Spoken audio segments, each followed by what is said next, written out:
Social media ఇప్పుడు మన రోజువారీ జీవితంలో ఒక భాగం అయిపోయింది. మన అభిప్రాయాలను చెప్పడానికి, ప్రజా సమస్యల్ని ప్రభుత్వ దృష్టికి తీసుకురావడానికి, ఒకరితో ఒకరు అనుసంధానం అవడానికి, ప్రభుత్వాన్ని ప్రశ్నించడానికి ఇది ఒక శక్తివంతమైన వేదిక. కానీ మనం గుర్తుంచుకోవాల్సిన ఒక ముఖ్యమైన విషయం ఉంది.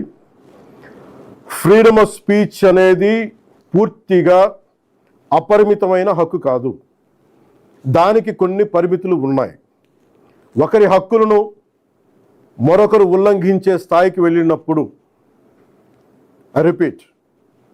ఒకరి హక్కులను మరొకరు ఉల్లంఘించే స్థాయికి వెళ్ళినప్పుడు చట్టపరమైన పరిణామాలు తప్పవు. భారత రాజ్యాంగంలోని ఆర్టికల్ 19 క్లాస్ 2 ప్రకారం దేశ సమగ్రత, జాతీయ భద్రత, ప్రజాశాంతి, మర్యాద, నైతిక విలువలు, పరువు నష్టం, నేరాలకు ప్రేరేపించడం వంటి అంశాల్లో రీజనబుల్ రిస్ట్రిక్షన్స్ ఉన్నాయి. సింపుల్గా చెప్పాలి అంటే ఫ్రీడమ్ ఆఫ్ స్పీచ్ అంటే ఫ్రీడమ్ టు అబ్యూస్ కాదు. Again I repeat, freedom of speech does not mean freedom to abuse. ప్రభుత్వాన్ని విమర్శించే హక్కు మీకుంది, మమ్మల్ని ప్రశ్నించే హక్కు మీకుంది, మా నిర్ణయాలతో విభేదించే హక్కు మీకుంది. అదే ప్రజాస్వామ్యం, దాన్ని మేము స్వాగతిస్తాం. కానీ ఒకరిని తిట్టడం, డెత్ థ్రెట్స్ ఇవ్వడం, ఆధారాలు లేకుండా ఆరోపణలు చేయడం, మహిళలను టార్గెట్ చేయడం, మత విశ్వాసాలను అవమానించడం, ఒక వ్యక్తి గౌరవాన్ని దెబ్బతీయడం, హింసకు ప్రేరేపించడం, ఇవన్నీ రాజ్యాంగం కల్పించిన స్వేచ్ఛలోకి రావు. ఇవి చట్టపరంగా నేరాలు. గత కొన్నేళ్లుగా సోషల్ మీడియా దుర్వినియోగం ఆందోళన కలిగించే స్థాయికి చేరుకుంది. చాలామంది ఫేక్ అకౌంట్స్ వెనక దాక్కొని అసభ్య పదజాలం ఉపయోగించడం, వ్యక్తిగత దూషణలు చేయడం, పరువు తీసే ప్రయత్నాలు చేయడం, ఆధారాలు లేని ఆరోపణలు చేయడం, fake propaganda, mark photos, death threats, organised harassment వంటి చర్యలకి పాల్పడుతూ ఉన్నారు. మహిళల్ని ముఖ్యంగా అత్యంత అసభ్యంగా టార్గెట్ చేస్తూ ఉన్నారు. చివరికి దేవుళ్ళని, దేవతల్ని కూడా వదలట్లేదు. దేవుళ్ళని, దేవతలపై కూడా ఉద్దేశపూర్వకంగా అవమానకర వ్యాఖ్యలు చేస్తున్నారు. ఇవన్నీ కూడా ఫ్రీడమ్ ఆఫ్ ఎక్స్ప్రెషన్ కింద రావు. ఇది హెల్దీ క్రిటిసిజం కాదు. ఇది ప్రజాస్వామ్యం కానే కాదు. ఈ సందర్భంగా ఒక విషయం చాలా స్పష్టంగా చెప్పాలనుకుంటున్నాం. Constructive criticism, fair comment, satire ఇవన్నీ ప్రజాస్వామ్యంలో భాగమే. విభిన్న అభిప్రాయాలను వ్యక్తం చేసే హక్కును మేము పూర్తిగా గౌరవిస్తాం. కానీ malicious fake campaigns, hate speech, criminal intimidation, cyber harassment, organised abuse, ఒకరి పరువును ఉద్దేశపూర్వకంగా దెబ్బతీయాలనే ప్రయత్నాలు, ఇవన్నీ ఫ్రీడమ్ ఆఫ్ స్పీచ్ పేరుతో సమర్థింపబడవు. ఇంకో విషయం చాలా స్పష్టంగా చెప్తున్నాం. నేరస్తులకి, నేరానికి కులం లేదు, మతం లేదు, రాజకీయ పార్టీ లేదు. ఐ రీఐటరేట్, నేరానికి, నేరస్తులకి కులం లేదు, మతం లేదు, రాజకీయ పార్టీలు లేవు. తప్పు చేసిన తర్వాత కులం, మతం, ప్రాంతం లేదా రాజకీయ వెనకాలు దాక్కోవాలని ఎవరు ప్రయత్నించకండి. చట్టం ముందు ప్రతి పౌరుడు సమానమే. నేరం చేసిన ప్రతి ఒక్కరిపై చట్ట ప్రకారం చర్యలు తీసుకోబడతాయి. సోషల్ మీడియా దుర్వినియోగం వల్ల ఇబ్బందులు ఎదుర్కొంటున్న ప్రతి ఒక్కరికి ఈ సందర్భంగా నేను ఒక మాట చెప్తా ఉన్నాను.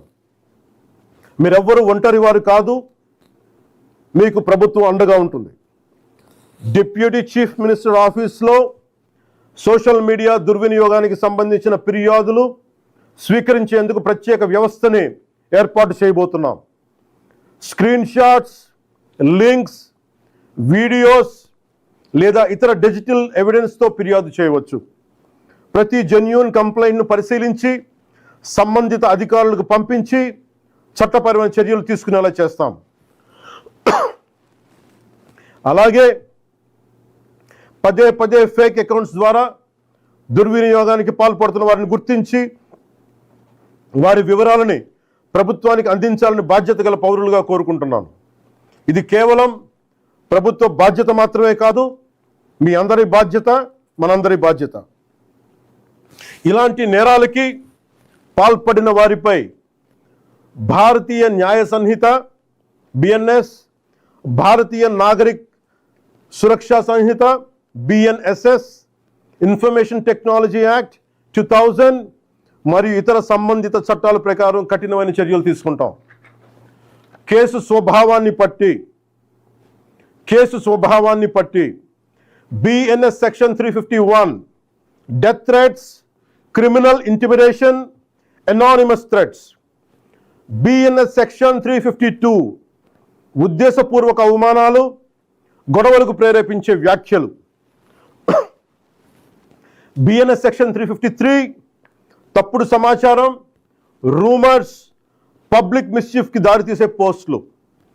BNS సెక్షన్ 356 డిఫమేషన్, వ్యక్తి పరువుకు భంగం కలిగించడం.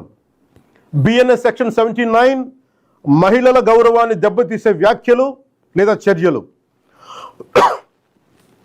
BNS సెక్షన్ 299 మత విశ్వాసాలను, ఏ మతమైనా కానీ, BNS సెక్షన్ 299 మత విశ్వాసాలను ఉద్దేశపూర్వకంగా అవమానించడం.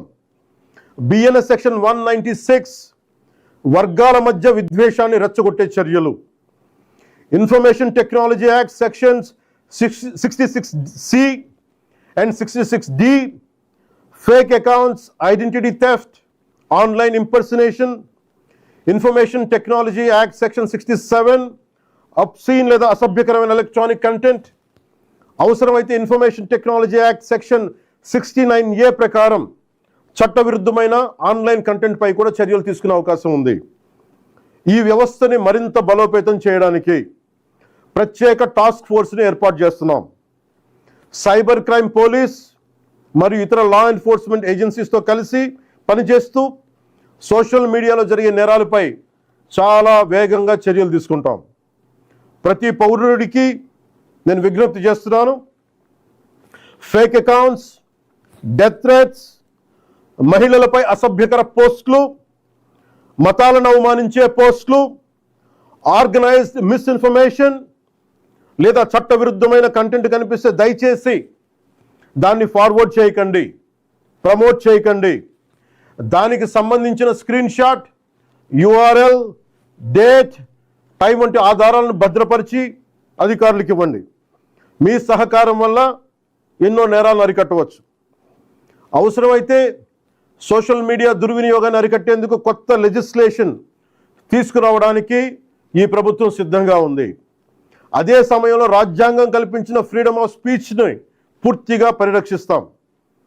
చివరిగా ఒకటే చెప్తున్నాం, మన మాటల్లో బాధ్యత ఉండాలి, మాట్లాడే భాషలో గౌరవంగా ఉండాలి, స్వేచ్ఛకు జవాబుదారీతనం ఉండాలి. సోషల్ మీడియా మనుషుల్ని కలిపే వేదిక అవ్వాలి, విడదీసే వేదిక కాకూడదు. మమ్మల్ని ప్రశ్నించండి, విమర్శించండి, మీ అభిప్రాయాన్ని చెప్పండి, కానీ గౌరవంతో చెప్పండి, బాధ్యతతో చెప్పండి, చట్టాన్ని గౌరవిస్తూ చెప్పండి. అప్పుడే మన ప్రజాస్వామ్యం మరింత బలపడుతుంది.